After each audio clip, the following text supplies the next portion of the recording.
Latvijā, uzstādot saules paneļus, ir noteikta arī neto norēķinu sistēma, kurā tikai ir veiktas arī izmaiņas. Līdz ar to ir jaunā norēķina neto sistēma un ir vecā norēķina sistēma. Kādas ir atšķirības starp šīm abām divām, un kā tas ietekmē patērētāju?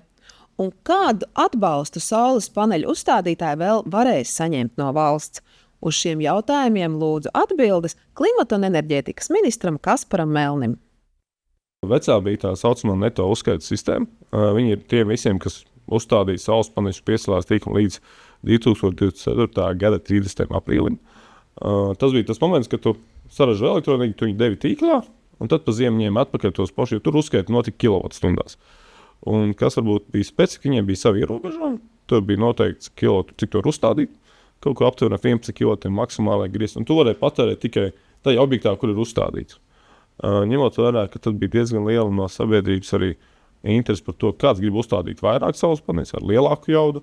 Bija cilvēkiem, kam bija vēlme, es gribu uzstādīt, varbūt laukos uz šķūnīšu jumtu, bet patērēt arī savā dzīvoklī pilsētā. Un tad mēs sapratām, ka to sistēmu esošo pārtaisīt nav iespējams. Un tad mēs taisījām jaunu sistēmu, un tad ir izveidojusi tā saucamā neto norēķina sistēma, kas jau to norēķinu rēķināja pēc būtības tajā momentā, kad to kilos pārreikina jau eiro. Cik ir tas finansiālais?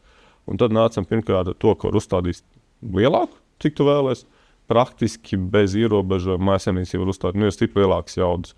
Un arī to izmantot vairākos objektos. Tas, kas ir būtiski, laikam, tā vecā sistēma saucam neto uzskaits, tiem cilvēkiem, kas viņi strādā līdz 2029. gada 28. februārim, var mierīgi būt tiem, kam veco sistēmu viņā būt un strādāt viņā. Un jaunā sistēma jau ir cilvēkiem, kas jau tagad piesakās. Visi norēķins vai rēķinās naudas izteiksmē, tas, kas ir būtiski, noteikti ir jārēķina pašpatēriņš. Tāpēc arī mēs gājām klāt jaunajā sistēmā, ka tev ir atbalsts gan saules paneļiem, gan arī baterijām, ka tu vari pa dienu saražot, uzkrāt pats un pats arī patērēt. Tādā ziņā mazāk izmantojot tīkla infrastruktūru. Es teiktu, ka viņi jau ir pieņēmuši, cilvēki ir aktīvi, mēs arī redzam, ka tie pieteikumi ir kā vecajā sistēmā bija, tā arī jaunajā sistēma diezgan stabila. Mēs skatāmies katru mēnesi arī monitorējam. Un cilvēki ļoti labi pieņēmuši un ļoti labi strādā. Un cilvēki arī uzstāda lielākas jaudas ar baterijām. Un arī, kas ir ļoti būtiski, tās cenas patreiz ir ļoti pievilcīgas. Ja mēs skatāmies arī salīdzinot to cenu griestus, kaut kādu 4 gadu atpakaļ tev 11 kW saules paneļiem izmaksā ar valsts atbalstu aptuveni pār 8,5 tūkstošiem vispār atbalstu.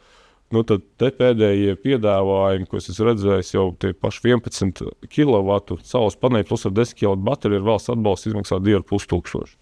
Līdz ar to tās cenas ir tīši pagājušas lejā. Un tad noteikti aicinu izskatīt, pasekot līdzi, izmantot iespēju mūsu mājaslapā, apskatīties gan, kas ir jau tur mājaslapā ļoti labi dati ar lielākiem piegādātājiem, cik objekti, es noteikti, kam ir interesi pārēt, aicinu painteresēties, apsīt atsūt piedāvājumus, jo tās cenas ļoti mainās un iet uz leju.